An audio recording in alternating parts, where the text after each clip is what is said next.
Boa noite a todos. Sejam todos bem-vindos à presença de Deus. Que a graça de Jesus, o amor de Deus e a comunhão do Espírito Santo esteja com cada um de nós. Amém? Então agora vamos abrir a palavra dele. Mas antes de nós abrirmos, vamos fazer uma oração. Nós pedimos a iluminação do Espírito Santo.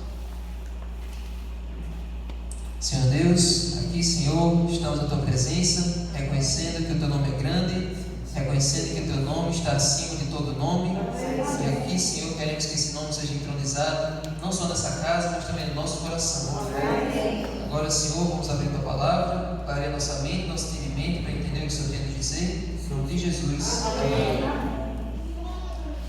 Bom, gente, essa mensagem de hoje é uma mensagem que eu já preguei aqui há 2 anos. Eu acho que tem poucas pessoas aqui que estavam naquela noite, certo? E essa é uma mensagem sobre cegueira. Algum de vocês já passou por a experiência de ficar cego? Ou temporariamente cego? Alguém já passou por uma situação assim? Na infância. Na infância? Quando a gente gripava, os olhos criavam muita secreção. Aí de manhã, era quando a gente tinha um problema de conjuntivite, uma coisa assim.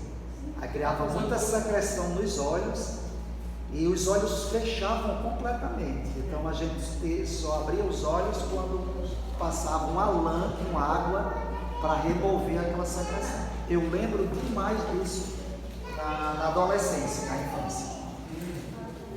E era uma coisa terrível. Porque a gente tinha a sensação que não ia abrir. Não ia abrir mais, né? Mais, Todo daqui já passou por uma situação de conjuntivite, né? De ficar com o olho fechado. Mas, algum de vocês já fingiu que estava cego? Já fingiu cegueira no momento? Já? Vai que a gente finge e depois fica cego.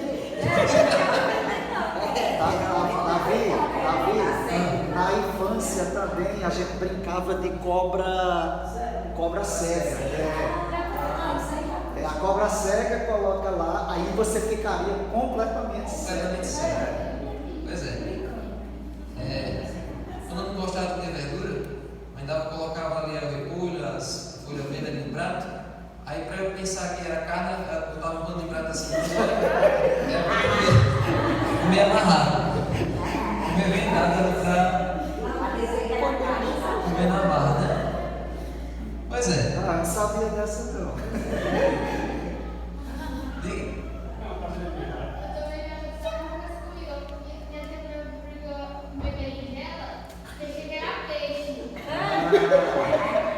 Tudo é bem parecido, assim, é a mesma família de comida aí. Muito bem. Pronto, gente. Então hoje eu vou falar sobre 4 tipos de cegueira.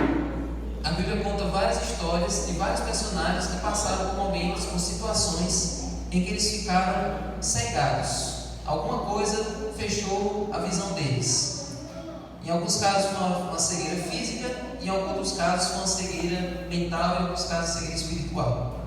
Então nós vamos aqui para o primeiro tipo de cegueira que a Bíblia apresenta, que está aí no livro de Números, capítulo 22, verso 30 e 31.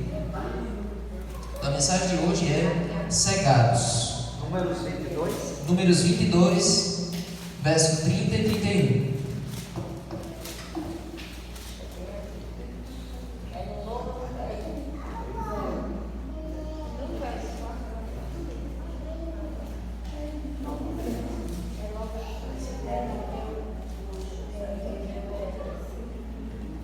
Primeiro tipo de cegueira, livro de Números, capítulo 22. Para alguns essa é uma história bastante conhecida, mas para outros eu vou tentar dar uma contextualizada aqui. O primeiro tipo de cegueira é a cegueira do dinheiro, é a cegueira da ganância. Números, capítulo 22. Aqui a história, gente, vai falar sobre Balaão. Balaão era um profeta, só que não era um profeta de Deus, era um profeta falso. E um dia um rei chamado Balaque contratou Balaão para fazer uma maldição sobre o povo de Israel. Era para fazer uma profecia para que o povo de Israel ficasse em ruínas. Só que aí ele foi para Balaão com essa proposta e ele foi com uma carrada de dinheiro. Ele foi com barris e barris de dinheiro para comprar Balaão, para que Balaão fizesse essa profecia. Então, antes de ver o verso 30 e 31, vamos aí para o verso 5 e 6. De 22? Do 22.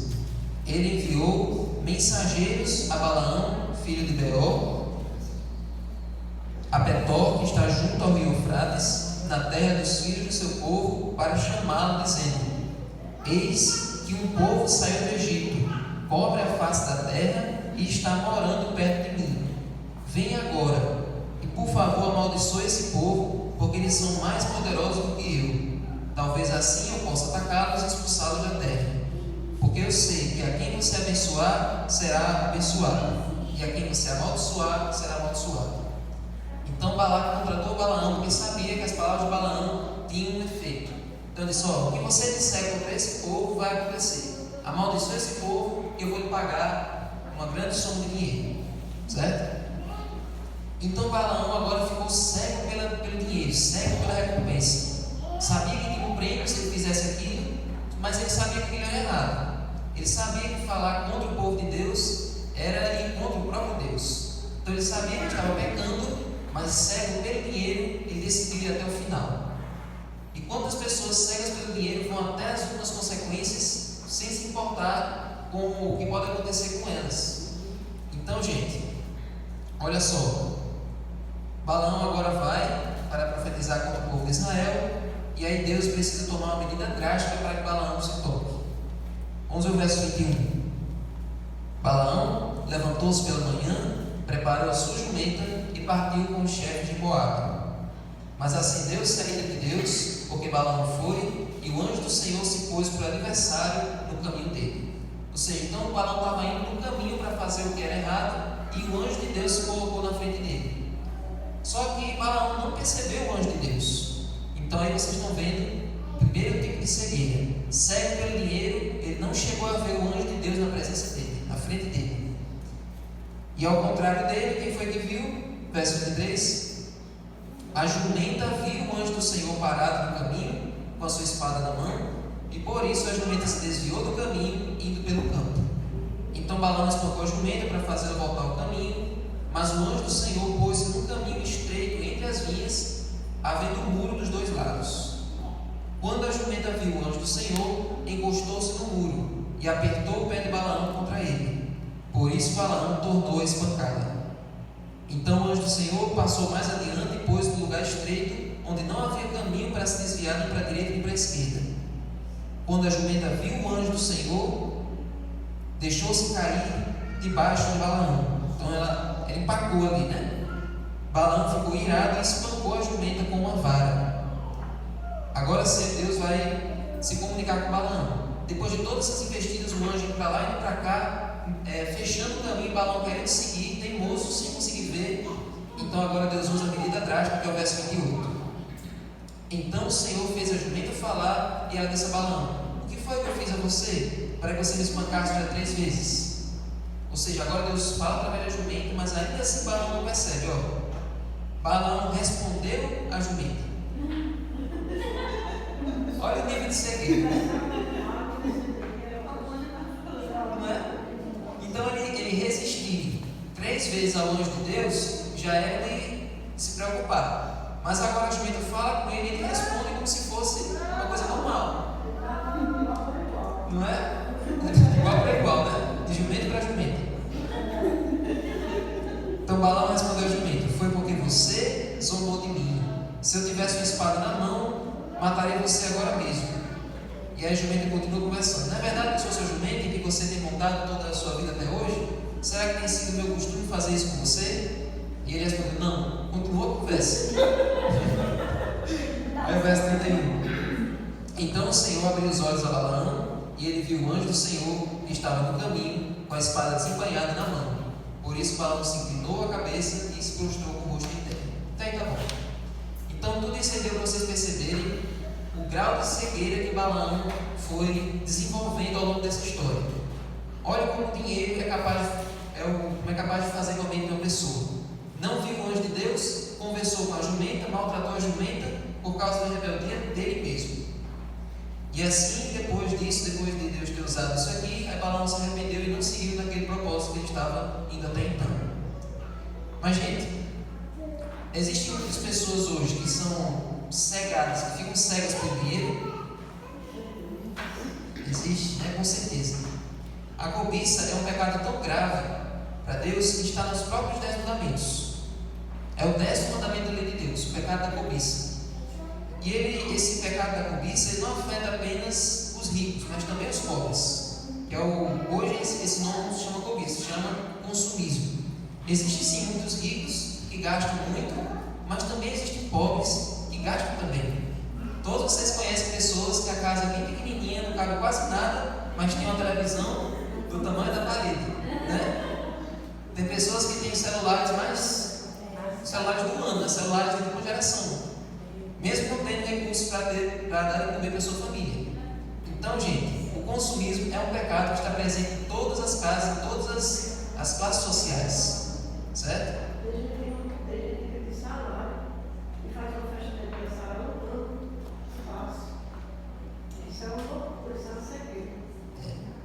Faz unha, faz sobrancelha, faz tudo, muitas coisas, sem ter com o que comer em casa, sem ter com o que alimentar a sua família.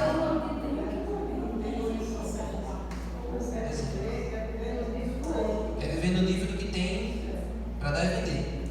E existem outros problemas também com o pecado da cobiça, na cegueira da cobiça. Tem pessoas que vivem focadas no dinheiro e com isso elas perdem a noção do certo e errado, certo? E vem aquela expressão, vale tudo por dinheiro, né? Você já ouviu essa expressão? Isso acontece muito quando tem aquelas pessoas que querem entrar na política, por exemplo, para poder, às vezes quando entram com uma boa intenção de tentar resolver os problemas da sociedade, mas com o tempo, para poder ganhar apoio dos outros, começa a se sujar, começa a colocar a mão em dinheiro que é sujo e assim por diante. Então, e existem pessoas também que na busca pelo dinheiro ficam tão viciadas no trabalho que esquecem da família, que esquecem daqueles que estão em volta. Ficam o tempo todo dedicando o seu tempo para o seu trabalho e esquecem de cuidar dos seus filhos, de dar atenção a seu cônjuge, né? E isso tudo, gente, é uma realidade que todos nós conhecemos. Agora, gente, é pecado ser rico? Não. Não, né? É pecado você procurar ter uma prosperidade, uma estabilidade financeira? Não. Mas onde é que está o problema? O problema está lá em Tiago. Vamos lá para Tiago, vamos ler esse texto. O problema é você não deixar o dinheiro ter você. Exatamente. Você ter o dinheiro, mas o dinheiro não te ter. Porque senão aí você vai ser.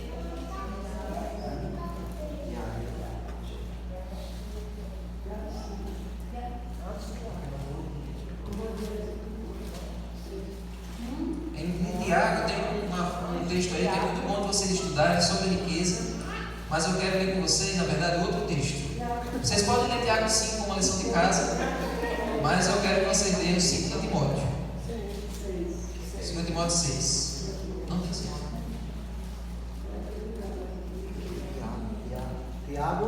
Tiago 5, vocês vão ler em casa, como dever de casa.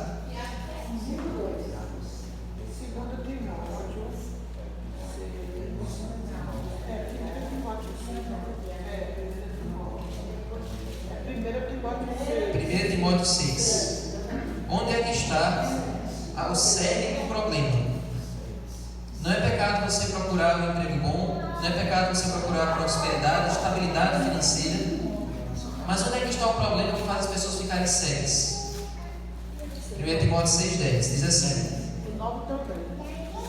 só o 10. Porque o amor ao dinheiro é a raiz de todos os males, e alguns nessa cobiça se desviaram da fé e atormentaram a si mesmos com muitas dores. O problema está em você colocar todo o seu foco exatamente nisso, e somente nisso, certo? O legal é que não diz que é o dinheiro, é o amor. O amor ao dinheiro. Ele não diz que o dinheiro é a raiz de todos os males, ele diz o amor ao dinheiro, certo? Então, gente, quando você pega todas as suas finanças, e gasta apenas para você, para satisfazer as suas preferências, esse dinheiro não vai ser abençoado. Existem pessoas que têm muito para si mesmas, mas não tem nada para dar para ninguém, não tem nada para compartilhar com quem precisa, e principalmente com a obra de Deus, com as coisas de Deus. Então, se você gasta apenas as suas finanças, apenas com as necessidades da sua casa, ou até somente com você mesmo, Deus não vai abençoar o restante que ficar com você. Então, é importante que para a gente vencer essa cegueira, a gente coloque nossos olhos no foco certo, usando o nosso dinheiro de maneira sábia, de maneira bem administrada, para ajudar quem precisa, porque Deus nos dá bênçãos mais do que a gente merece. Deus nos abençoa por todos os lados. Então, essas bênçãos servem tanto para nós como para os outros. Sabia disso? As bênçãos que Deus derrama sobre nós não é só para você, é para você transbordar para quem precisa. Amém? Então, esse é o primeiro tipo de cegueira. Agora vamos para o segundo tipo. O segundo tipo também é bastante comum. E agora nós vamos para o livro de 2 Reis, capítulo 6, verso 17. Capítulo 6, verso 17. 2 Reis, capítulo 6, verso 17.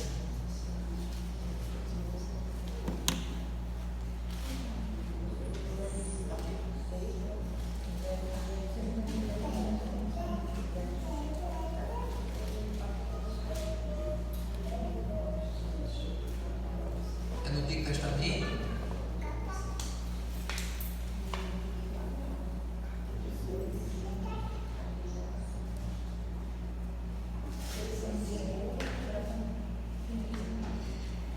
Aqui também vou ter que contextualizar aqui a história. Aqui é a história do profeta Eliseu. O profeta Eliseu, Deus revelava para ele tudo que o rei inimigo estava pensando antes de dormir. O rei, que era inimigo do povo de Deus, estava planejando invadir Israel. E toda vez que o rei tentava bolar algum plano para invadir, Deus revelava para Eliseu qual era o plano do rei, e aí o reino de Israel se protegia. E aí chegou um momento que o rei inimigo começou a ficar encafifado. Como é que eles estão adivinhando todos os meus passos? Como é que eles estão sabendo para onde é que eu vou, o que é que eu vou fazer? E aí o servo disse: olha, tem um homem lá no reino de Israel que Deus revela tudo para ele em sonho que você pensa antes de dormir. Você está lá deitado na sua cama, pensando no negócio, aí Deus vai e conta o profeta lá, e é assim que eles conseguem se safar. E aí o rei ficou muito injuriado com isso. E aí ele disse: não, vamos matar esse profeta, porque enquanto esse profeta estiver vivo, eu nunca vou ter sucesso no que eu quero fazer. Eu quero invadir o país dele, mas ele vai e conta com o rei dele, e aí eles conseguem se salvar. E aí o rei mandou um exército para matar Eliseu, o profeta de Deus. E aí, vamos aí agora para o capítulo 6, mas vamos ler o verso 14. Então o rei enviou para lá cavalos, carros de guerra e um grande exército. Eles chegaram de noite e cercaram a cidade. Então imagine que você mora numa cidade como Pataxó, que é um morro, e aí você está morando lá e você percebe um exército cercando a cidade, um exército incontável cercando a cidade para lhe matar. Qual seria a sua reação, Gabriel? Se você estivesse morando lá em Pataxó e chegasse um exército cercando a cidade para matar você? Milhares de soldados, tudo em volta para lhe matar, em volta da cidade. Não tem para onde fugir. No açude não tem como ele cercar, né? Pois é. Então, Eliseu e o servo dele estavam cercados por esse exército. E aí, no verso 15, olha a reação do servo de Eliseu. O servo do homem de Deus levantou-se bem cedo, e ao sair, eis que tropas, cavalos e carros de guerra haviam cercado a cidade. Então o moço disse a Eliseu: ah, meu senhor, o que faremos? Ou seja, então ele teve medo. E esse é o segundo tipo de cegueira, a cegueira do medo. E todos nós sentimos medo. Até Jesus sentiu medo. Quando Jesus estava aqui na forma humana, Jesus também passou por situações em que ele sentiu medo. Mas aqui nessa história Deus já oferece o remédio para o medo. Olha aí, verso 16. Ele respondeu: não tenha medo, porque são mais os que estão conosco do que os que estão com eles. Amém? E aí o verso 17. Eliseu orou e disse: Senhor, peço-te que abras os olhos dele para que vejam. O Senhor abriu os olhos do moço, e ele viu que o monte estava cheio de cavalos e carros de fogo ao redor de Eliseu. Amém? Então, o que o olho humano do servo de Eliseu via era apenas aquele exército inimigo querendo cercá-los, para matá-los. Mas quando Deus abriu para ele ver a realidade espiritual, ele exército. Então o servo de Eliseu viu que por trás dos inimigos tinha um exército de anjos ali para proteger Eliseu. Amém. Gente, tem pessoas que dizem que seria muito apavorante se a gente conseguisse ver os demônios cercando, querendo nos tentar.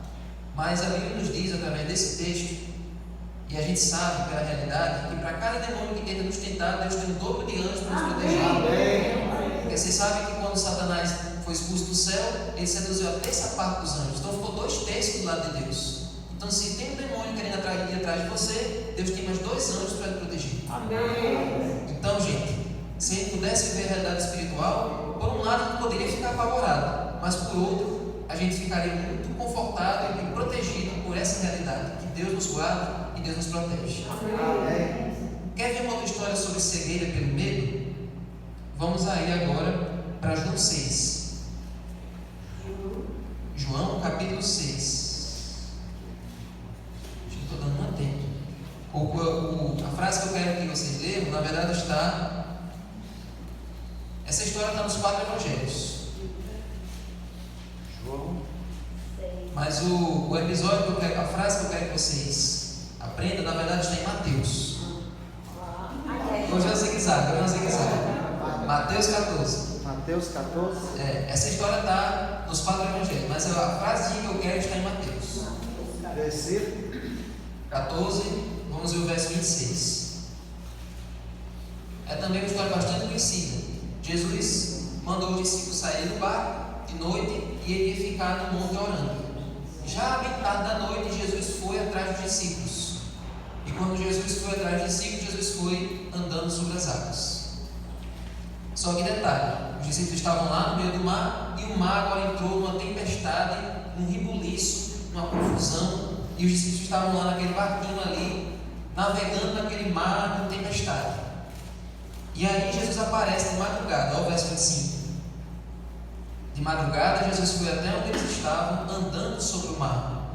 Os discípulos, porém, vendo-o andar sobre o mar, ficaram apavorados e disseram: é um fantasma. E tomados de medo, gritaram. Mais um episódio em que o medo cegou a mente dos personagens.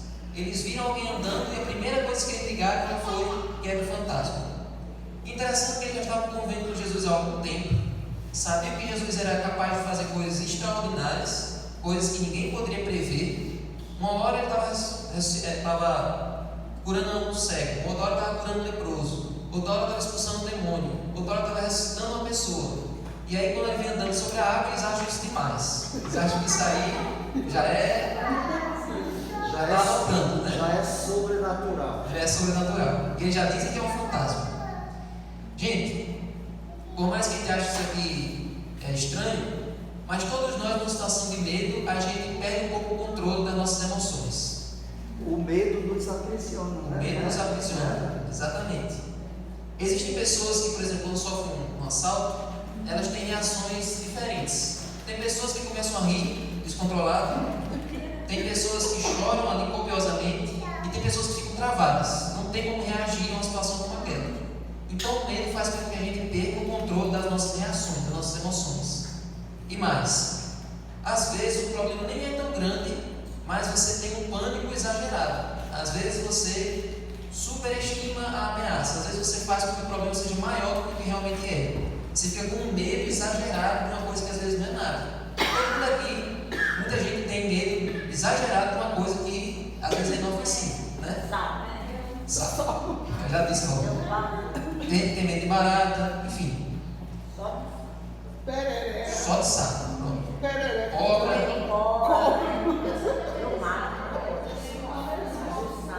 Um povo corajoso. Não, esse detalhe não é uma coisa. Aí outros problemas da cegueira do medo. Pessoas que criam cenários surreais. Coisas que faz parte também desse superestimar a ameaça. Pessoas que criam cenários que não existem, cenários irreais, cenários que ela vai se dar mal, no futuro isso vai acontecer comigo, amanhã vai acontecer isso e aquilo, amanhã eu vou cair, amanhã eu vou ser assaltado. Então, o medo, às vezes, ele passa de uma simples emoção e vira uma patologia, que é aquela síndrome do pânico. E a ansiedade, porque é você antecipar os passos, né? né? Pois é. O papai, quando marcava uma viagem 3 meses antes, ele dizia, nesse dia vai estar chovendo. Era ou não era, mamãe? Ele dizia, nesse dia que eu vou viajar, vai estar chovendo. Chovia? Pois é. Chovia? Não. Então, tudo isso vocês viram que o medo é uma coisa que o pecado colocou na mente do ser humano para aprisionar o ser humano, para deixar o ser humano cego. Para uma situação como a do servo de Eliseu, para uma situação como a dos discípulos, ele não conseguia enxergar claramente. Mas você sabia, gente, que para cada medo que a gente sente, todos os dias que a gente sente medo, no ano inteiro, nós temos 365 dias no ano. Para cada dia, Deus tem na palavra dele, a frase, não temas. Não tenha medo. Tem 365 vezes na Bíblia a expressão, não tenha medo. Ele sabia que a gente ia sentir isso frequentemente ao longo da vida. Então ele já deixou claro, para cada dia, não precisa ter medo porque eu estou com você. Amém? Essa é a segunda cegueira. Agora vamos para a terceira. A terceira é a cegueira do cansaço. Também é uma sensação que todos nós sentimos. Agora, Francinete, esse é o texto certo. Lucas 9. Podem sem medo que é esse texto mesmo. Lucas 9.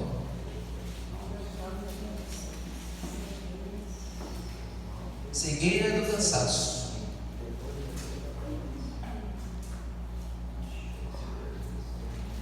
Aqui também vou contextualizar para vocês.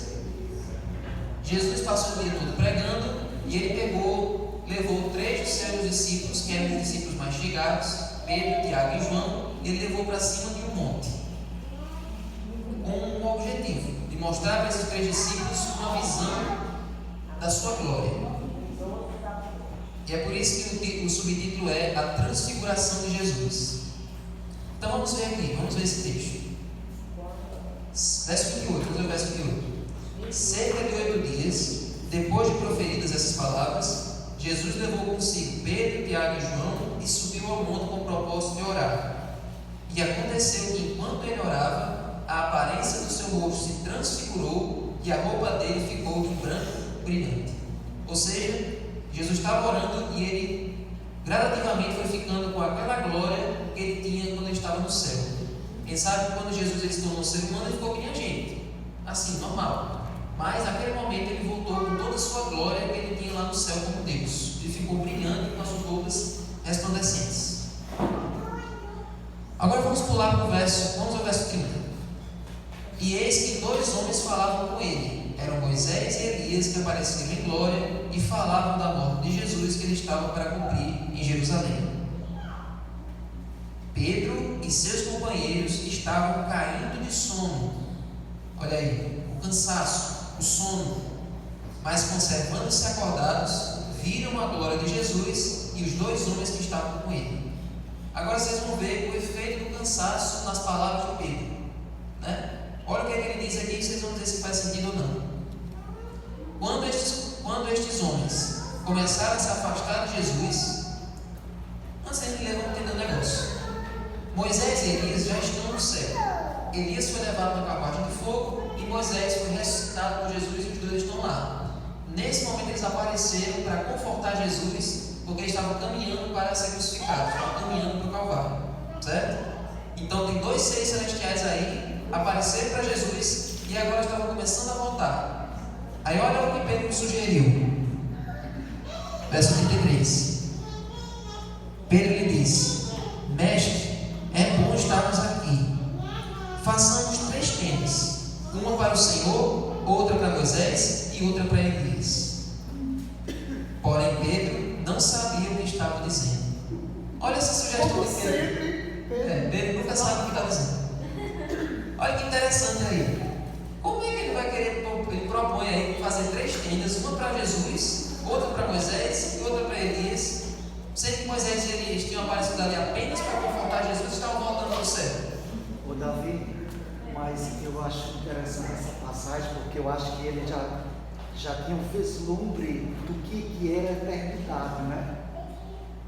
Assim, eu acho que quando ele disse assim, eu quero morar, eu posso armar uma tenda, talvez ele já não quisesse mais aquela vida terrena, né? E vislumbrava a eternidade. Ele já queria ficar naquela vida, queria ficar ali para sempre. E também eu vejo que a realidade das pessoas, eles eram tão reais, que ele disse, para eles ficar mais tempo aqui, para a gente escutar mais as histórias dele, né? Eu acho que Pedro pensou isso, assim. Não eram seres translúcidos, assim, como as pessoas têm a ideia de que sejam seres desencarnados, não, eles vieram em corpo. Pois é. Corpos glorificados, mas eles estavam presentes ali, eles estavam ouvindo e vendo e tocando neles. Então, por isso, talvez Pedro tenha. Então, Senhor, vamos construir 3 tendas para eles ficarem mais tempo aqui, para a gente ficar ouvindo, né? Pois é.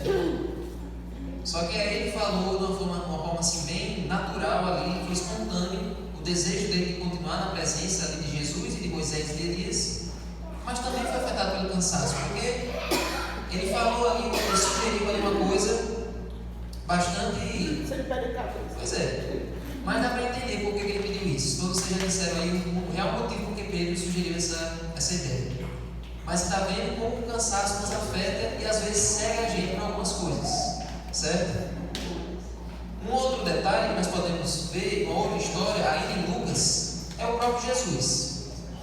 Jesus também, na cruz, quando Jesus estava crucificado, ali, Jesus já estava sem comer há mais de 12 horas, tinha apanhado ali, tinha sido torturado, estava pendurado ali sem conseguir respirar na cruz, e ali, vencido por toda aquela dor, pelo cansaço, Jesus, no momento, diz: ó Deus meu, por que me desamparaste? Ou seja, a mesma situação de Pedro, Jesus também sentiu, de ficar ali exausto e por um momento achar que o Pai tivesse abandonado ele. E o peso dos pecados na mente dele, pecados de toda a humanidade, do passado, do presente e do futuro, a sobrecarga na mente dele, fez com que ele também ficasse ali por um momento cego, achando que estava abandonado. Então, gente, o cansaço também é uma sensação que todos nós experimentamos. Todos nós, em algum momento, ficamos cansados, e quando a gente está cansado, a nossa clareza mental também vai diminuindo, né? Todos vocês já perceberam, quando a sua mente está cansada, você não consegue raciocinar direito, você começa a fazer as coisas de forma errada, coisas que antes você fazia bem, quando você está com a mente sobrecarregada, você não consegue fazer com a mesma precisão.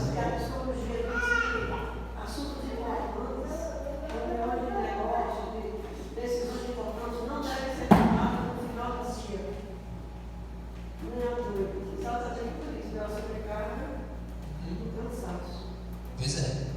No final do dia a gente já está só um bagaço, a gente não está conseguindo raciocinar nada. Então é sugerido que reuniões, coisas importantes, a gente resolva no começo do dia. O cansaço é algo que, conforme os anos vão passando, as pessoas vão ficando cada vez mais cansadas, certo? A cada vez mais que a tecnologia está ficando, o excesso de exposição às telas vai começando a viciar as pessoas, e com isso vai cansando, deixando elas mais sonolentas ao longo do dia, também com a pressão dos trabalhos e assim por diante. Mas para todos os tipos de cansaço, Jesus também tem uma solução. Amém. E onde é que está a solução para o cansaço que todos nós sentimos? O sábado, o sabato. Mateus 11, 28, sábado também. Mateus 11, 28 e 29, que todos aqui, a maioria sabe de como, né? Mateus 11, 28 e 29.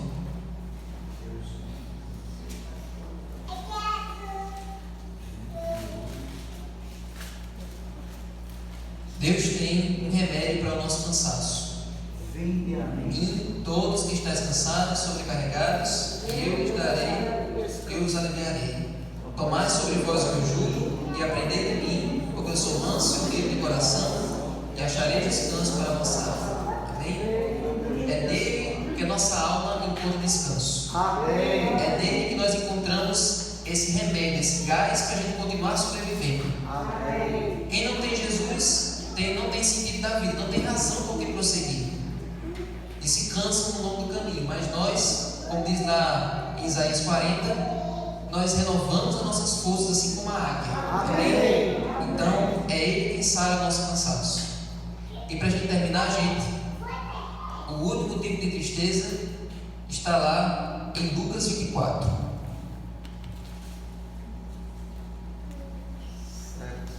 Lucas 24 também vai falar de um tipo de cansaço bastante comum. Você pode pensar, como é que a tristeza pode cegar?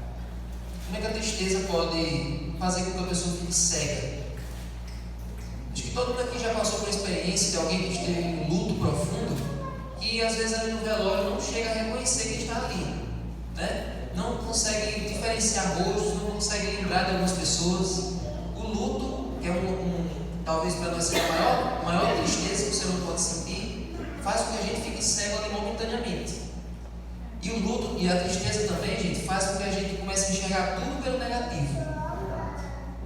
Comece a enxergar tudo pelo lado ruim, pelo lado ruim das coisas. Tudo está errado, tudo não presta, tudo não serve. A tristeza faz com que a gente olhe as coisas tudo no vermelho. E também faz com que a gente generalize todas as situações. Tudo que vai acontecer vai dar errado, tudo que vai acontecer não vai funcionar. Davi, quando a gente perde um ente querido, diz que há 7 fases, eu não lembro de todas, mas uma delas é a culpa, é você, na tristeza, você ser culpado de alguma coisa. Aí vem os cis, né? Eu lembro quando a gente perdeu uma mãe, a gente ficava naquela, e se aquilo. Aí depois foi que eu compreendi que era o momento dela e que pertence a Deus a vida. Por que eu estava ali me culpando de alguma coisa, né? Aí você tocou nesse ponto aí, realmente é uma das fases, sabe? É horrível, porque a tristeza faz isso com a gente. Fica se cobrando, Sei, o que eu poderia ter feito para a pessoa sobreviver. Sei. Mas aí com o tempo vem a aceitação. Com o tempo a gente aceita aquela realidade. O luto é algo que todos nós enfrentamos. Mas a boa notícia é, todas as pessoas que sofrem o luto, mas confiam na ressurreição, elas sofrem menos. Amém. A recuperação é mais rápida. A recuperação do luto é bem mais ligeira do que as pessoas que não acreditam. Amém. Bem, e aqui também é a história do luto. Lucas 24. Jesus tinha ressuscitado naquele domingo de manhã e 2 discípulos estavam indo para uma cidade chamada Emaús. Digo já. Eles estavam indo para uma cidade chamada Emaús. E enquanto eles estavam fazendo aquele trajeto, eles estavam lamentando, assim como o Odécio disse. Mas rapaz, a gente seguiu esse mestre por 3 anos e meio. A gente foi para cima e para baixo com ele. Ele deveria ter sido o libertador de Israel, mas está aí. Foi crucificado e agora a gente está aqui abandonado. E aí Jesus se aproxima e chega perto deles. Ao verso. Vamos ver o verso 15. Enquanto conversavam e discutiam, o próprio Jesus se aproximou e ia com eles. Se fosse em outra circunstância, numa situação mais feliz, na mesma hora eles iam abraçar Jesus e o reconheceriam, né? Mas o verso 16. Porém, os olhos deles estavam como que impedidos de o reconhecer. A cegueira da tristeza. Jesus chega perto deles, provavelmente ele estava com o manto, né, sobre a sua cabeça, mas mesmo assim eles não conseguiam ver e enxergar Jesus. E aí Jesus começa a perguntar: o que vocês estão discutindo pelo caminho? O que vocês estão falando? Aí ele diz isso que eu disse. Nós tivemos um mestre poderoso, palavras e obras. Nós tínhamos muitas expectativas com relação a ele, mas ele está aí. Ele foi torturado, crucificado e agora está sepultado. Já faz 3 dias. Faz 3 dias. Teve umas mulheres que foram hoje lá, disseram que não viram o corpo dele. Então a gente está com a cabeça cheia. A gente está. Disseram que ele está ressuscitado. E a gente está assim preocupado com isso tudo. E agora Jesus vai tratar dessa tristeza deles pela raiz. Olha o verso 25. Como vocês são insensatos e demoram para crer em tudo que os profetas disseram. Não é verdade que Cristo tinha de sofrer e entrar na sua glória? E começando com Moisés e todos os profetas, explicou-lhes o que constava a respeito dele em todas as Escrituras. A palavra é o remédio para a nossa tristeza. Amém. A palavra de Deus que trouxe vida a tudo. É a palavra de Deus que cura a nossa tristeza e devolve a nossa alegria. Amém? Então ali, trazendo novamente as profecias. Sabe por que é importante estudar as profecias? Porque quem está estudando todo dia de manhã? Porque a profecia nos traz esperança para o futuro. Amém. Quem não tem nenhuma perspectiva com relação ao futuro vive triste, achando que a gente só tem o presente aqui para viver. E logo a gente pode morrer e a gente vai virar nada. Mas quem estuda as profecias sabe que nós temos a esperança da volta de Jesus. Amém. Então foi através das profecias, através da palavra de Deus, que Jesus confortou os discípulos. Até chegar o momento em que eles reconheceram. Olha o verso 29. Mas eles o convenceram. No verso 28, no verso 28, Jesus faz a menção quando eles chegam em Emaús. Jesus diz para os discípulos: ó, valeu aí pela conversa, foi muito bom, mas eu vou continuar. Mas os discípulos: não, mestre, fica aqui com a gente. Mestre não, ele sabe ainda. Não, senhor, fica aqui com a gente. Vamos passar a noite aqui, vamos jantar. E é o verso 30. E aconteceu que quando estavam à mesa, ele pegou o pão e o abençoou. Depois partiu o pão e o deu a eles. Então veio aí o flashback da noite da Santa Ceia. Jesus também repartiu o pão e repartiu com os discípulos. Então, verso 31. Então os olhos deles se abriram e eles reconheceram Jesus. Mas ele desapareceu da presença deles. E agora eles vão se tocar. Verso 32. Não é verdade que o coração nos ardia no peito quando ele nos falava pelo caminho e quando ele nos explicava as escrituras? Está vendo? Então, gente, foi através do estudo da Bíblia e do partir do pão que aí os olhos deles se abriram, que a tristeza se transformou em alegria. Amém? Interessante que aqui o cansaço que eu pesquisei dá mais ou menos 10 quilômetros de Jerusalém para Emaús. Eles estavam andando. Aí imagina, uma caminhadazinha de 10 quilômetros depois de um dia todo de atividades, né? A sul ainda foi. A sul ainda foi de onde eles vieram, né? Mais ou menos. E aí depois desse momento acaba o cansaço que eles metem o pé na carreira e voltam para Jerusalém para dizer que Jesus tinha se ressuscitado de encontrado eles. Então Jesus curou a tristeza, Jesus curou o medo, Jesus curou o cansaço. Amém? Jesus faz uma cura completa em nós. Amém. E para a gente encerrar, gente, eu não precisa abrir, mas onde é que a gente pode encontrar o remédio? Para que a nossa vista, para que a gente não seja mais cegado por nada, para que a nossa vista fique desimpedida. Eu queria mostrar aqui uma pequena ilustração do que é, como é que a gente pode ter uma visão que não permite ser cegado por nada. Tem um peixe na Amazônia, o nome do peixe é tralhoto.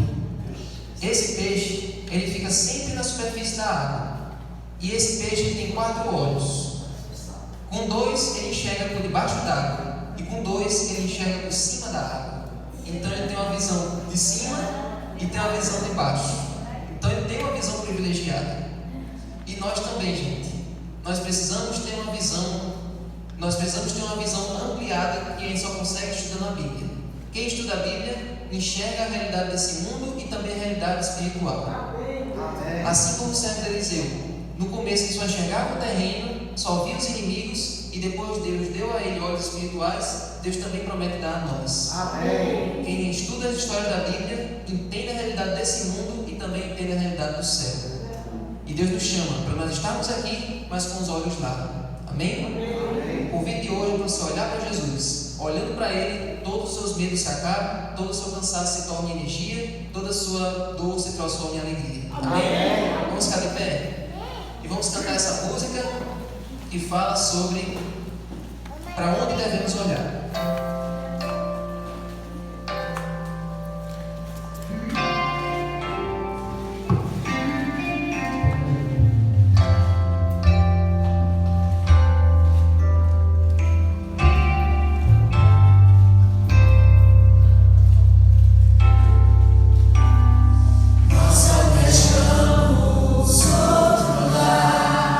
Um novo Éden pra morar.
Senhor Deus, aqui, Senhor, estamos pedindo para que o Senhor nos dê desse teu colírio, para que a gente possa enxergar as realidades espirituais.